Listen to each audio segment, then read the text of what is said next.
not been here very long. I think the first talk I wanted to go to, I was a bit late for, and the crowd was so huge I could sit at the back and couldn't hear. So again, but had a couple of good conversations already, particularly around ROI. It's quite interesting areas. Absolutely. And do you have anything you're particularly looking forward to today?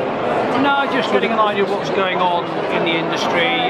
There's a couple of firms just to catch up with, and there are some presentations I want to go to, one of which starts in about 5 minutes. So I better scoot. Okay, right. Lovely to Cheers, see you. Lovely to see you. Bye-bye. It's so nice bumping into people that you know, even just for a quick chat like that, because you can just see how people are, and then it reminds you to reconnect with them later on. Tell us a little bit about what it is that you do, because it's a little unusual. It is. So we do leadership development with horses.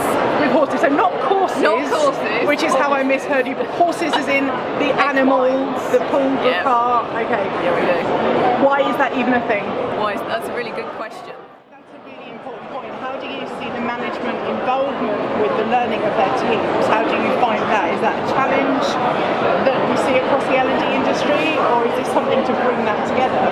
That's a very good question, because what we find is managers, I've run global sales teams, I have that challenge of every time my team are together, how do I put development into that?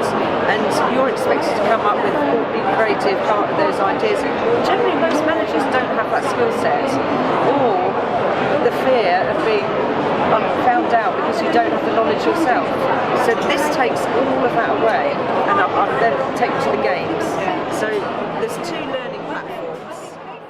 So we focus on experiential and embodied learning, and what we're doing is, the horse is the only time you will get feedback from somebody who doesn't care what your job title is, what car you drove in, what you wear, or how you are. All they care about is reflecting honestly who you are. So they are masters of non-verbal communication.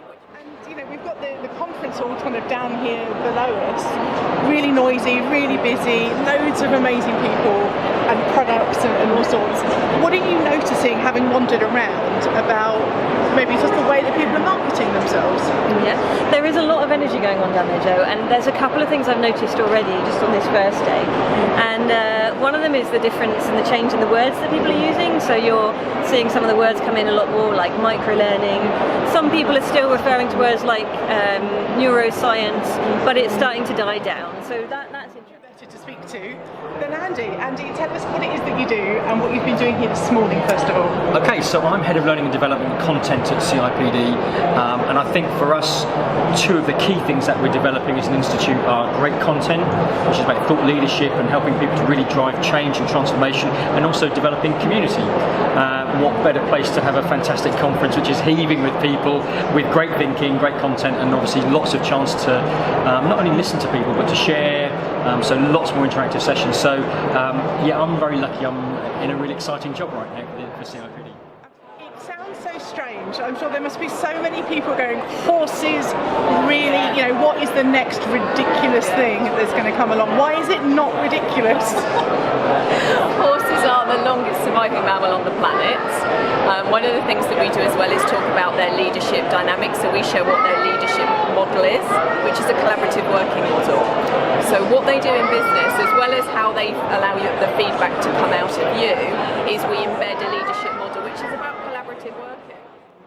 And that's something that you were talking about this morning with Michelle Parry-Slater, was around webinars and how they make sense for the organisation and how to do them well.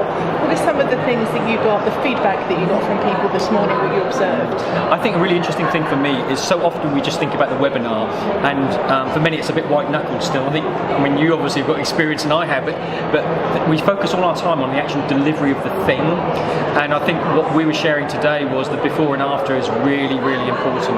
And I think that was some of the key feedback for me, that to suddenly step back and think we need creative thinking before and engagement to really set people up to succeed, and then it's great to deliver really interactive. So again, some of the interactive things we did were really good, and I think we're beginning to see that beyond chat windows and things, there's much you can do with whiteboards and all those kind of things. So I think creativity was really key for us.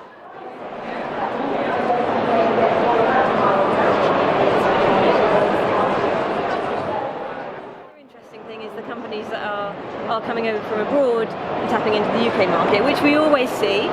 But certainly this year, I've noticed a dramatic change in the kind of the names of those companies. So we're seeing a lot of new companies that haven't sold in the UK before tapping into this market, which is particularly interesting after Brexit.